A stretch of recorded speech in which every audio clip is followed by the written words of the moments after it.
हरियाणा विधानसभा चुनावों को लेकर भारतीय जनता पार्टी की पहली सूची सार्वजनिक हुई और उस सूची में पृथला से निर्दलीय विधायक के तौर पर रहे नैनपाल रावत का टिकट कट गया और इसकी टीस नजर आई। समर्थकों का तांता लगा रहा और अब क्या रणनीति होगी। हमारे साथ नैनपाल रावत जी मौजूद हैं और देखिए ये जो सिलसिला है समर्थकों के आने का, ये टूट नहीं रहा है। लगातार लोग आ रहे हैं और जोश में भी नजर आ रहे हैं क्योंकि कहीं ना कहीं एक विश्वास जता रहे हैं नैनपाल रावत में।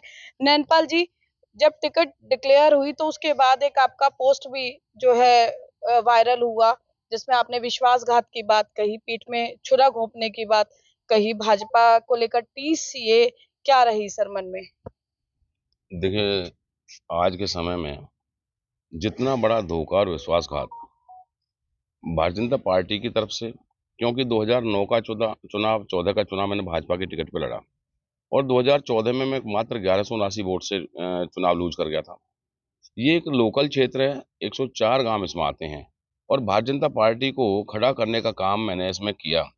और जब भारतीय जनता पार्टी को इतना आगे मैंने इसमें कर दिया और 19 में टिकट काटने के बावजूद मेरी जनता ने मुझे संभाला, परमपिता परमात्मा ने संभाला और क्षेत्र की जनता ने ना केवल मुझे संभाला बल्कि इंडिपेंडेंट जिताकर और जो भारतीय जनता पार्टी का कैंडिडेट था उसकी जमानत तक जब्त करने का काम किया।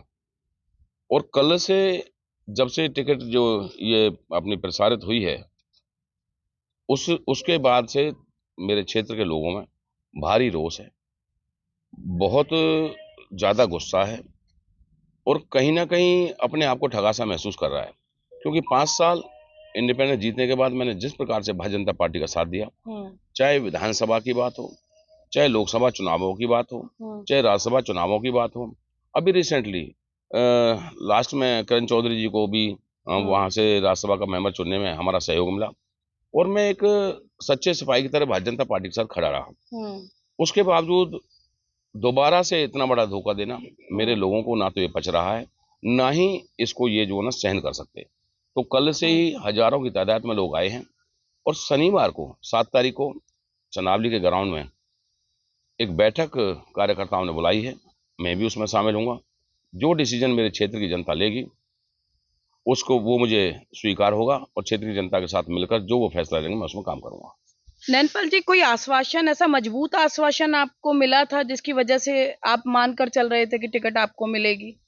देखिए, मैं इकलौता एक ऐसा एमएलए रहा हूँ जब 5-7 एमएलए ने इंडिपेंडेंट के तौर पर भारतीय जनता पार्टी की सरकार को समर्थन दिया, तो मेरी एक जवान थी कि भाई मैं लास्टली 5 साल तक भारतीय जनता पार्टी की सरकार के साथ खड़ा रहूंगा। पहले माननीय मनोहर लाल जी की सरकार के साथ और अब माननीय नायब सैनी जी की सरकार के साथ। और एक पल के लिए भी मैंने बिना किसी स्वार्थ के, बिना किसी लालच के सरकार के साथ रहा हूँ, भारतीय जनता पार्टी के साथ रहा हूँ। और इससे बड़ा भरोसा क्या होगा जब पूर्व मुख्यमंत्री माननीय मनोहर लाल जी ने यह कह दिया कि वहां पर और लड़ने वाला है कौन आपके अलावा। दूसरा, जब यहाँ से लोकसभा के प्रत्याशी कृष्णपाल गुर्जर रहे, उन्होंने पब्लिकली ये कहा कि नैनपाल रावत के रग रग में, कन कन में भाजपा बसती है, खून में भाजपा बसती है। तो जब भाजपा बसती है, चुनाव में लड़ा रहा हूँ, काम भाजपा के लिए कर रहा हूँ, तो ऐसे वक्त में अगर टिकट काटेंगे। नायब सैनी भी मंच से आपकी तारीफ करके गए थे। देखिए, निश्चित तौर पर तारीफ की है, क्योंकि मैंने केवल आंख बंद करके भारतीय जनता पार्टी पर भरोसा किया है हमेशा। भाजपा का एक अडिग सिपाही बनकर के, सशक्त सिपाही बनकर के भाजपा के लिए काम किया है। इंडिपेंडेंट एमएलए बनने के बाद भी जनता ने मुझे जो चुन करके भेजा, फिर भी मैं भाजपाई बन करके रहा और मुझे किसी सूरत में ये भरोसा नहीं था कि ऐसा बड़ा विश्वासघात मेरे साथ दोबारा से ये पार्टी करेगी। तो लोगों में बहुत भारी गुस्सा है और इसका खामियाजा निश्चित तौर पर भारतीय जनता पार्टी को भुगतना पड़ेगा। और मैं दावे के साथ कह सकता हूँ, पिछली बार यहाँ के कैंडिडेट की जमानत जब्त हुई थी भाजपा की, इस बार भी जनता जनार्दन और परमपिता परमात्मा इस कैंडिडेट की भी जमानत जब्त करने का कार्य करेगी।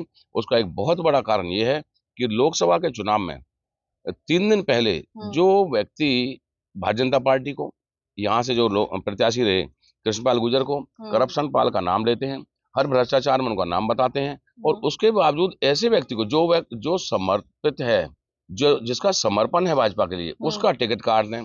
जो गाली देता है, जो भाजपा के खिलाफ काम करता है, उसको टिकट से नवाजा जाए। तो ये जनता के गले नहीं उतर रही बात और किसी भी हाल में जमानत जब्त ऐसे कैंडिडेट की होगी, ये जनता का निर्णय हो जाएगा। पृथला के लोग ये जानना चाहते हैं सर कि नैनपाल रावत की आगे की रणनीति क्या होगी।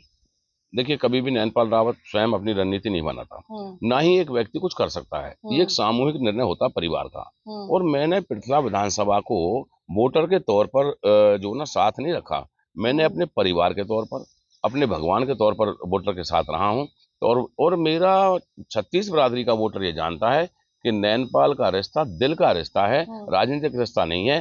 तो वो ही डिसीजन लेती है। और आने वाली 7 तारीख को शनिवार को 10 बजे चंद्रावली के मैदान में एक जो भी बड़ा आयोजन होगा, आप उसमें देख लेंगे कि उसी दिन पिक्चर क्लियर हो जाएगी और जमानत जब्त की तरफ भारतीय जनता पार्टी का कैंडिडेट चला जाएगा। नैनपाल जी, एक सवाल और मेरे जहन में आ रहा है कि जब आपके कार्यालय पर अजय गौड़ जी आए थे कृष्णपाल जी के लिए वोट की अपील करने के लिए, तमाम आपने मौजूद लोग वहां पर बुलाए थे, तो वहां पर काफी विरोध था भाजपा प्रत्याशी को भी लेकर भी, लेकिन उस वक्त आपने कहा था कि नैनपाल रावत को देखकर वोट दें। लोगों के मन में सवाल है कि कहीं ऐसा तो नहीं है काठ की हांडी बार बार चढ़ जाएगी। देखिए, आपने महाभारत में जयचंदों का नाम सुना होगा। अगर मैं कृष्णपाल जी के साथ ना खड़ा होता तो कृष्णपाल जी इस समय केंद्र में राज्य मंत्री की भूमिका में ना होते। ये पूरा क्षेत्र जानता, पूरी लोकसभा जानती है। पृथला में पैर रखने के लिए जगह नहीं थी। और मैं आज भी दावे के साथ कहता हूँ, विधानसभा में भी अगर उनमें ताकत है तो इन्हें जितवा के लेके जाए, आए वोट मांगे।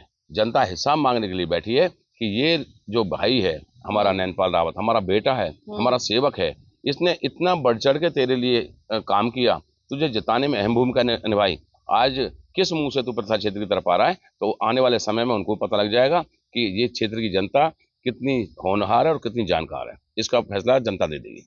तो देखिए, ये थे पृथला के निवर्तमान विधायक नैनपाल रावत, जिसने भाजपा पर विश्वासघात के आरोप लगाए हैं। आश्वासन के बावजूद टिकट नहीं दिया गया।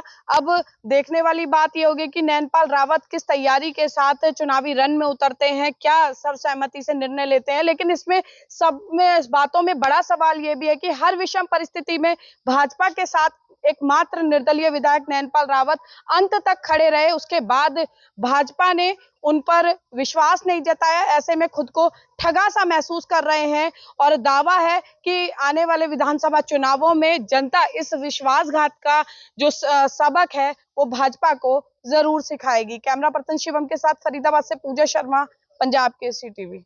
हमसे जुड़े रहने के लिए हमारे YouTube चैनल को सब्सक्राइब करें और नई वीडियो की नोटिफिकेशन के लिए बेल आइकॉन को दबाएं।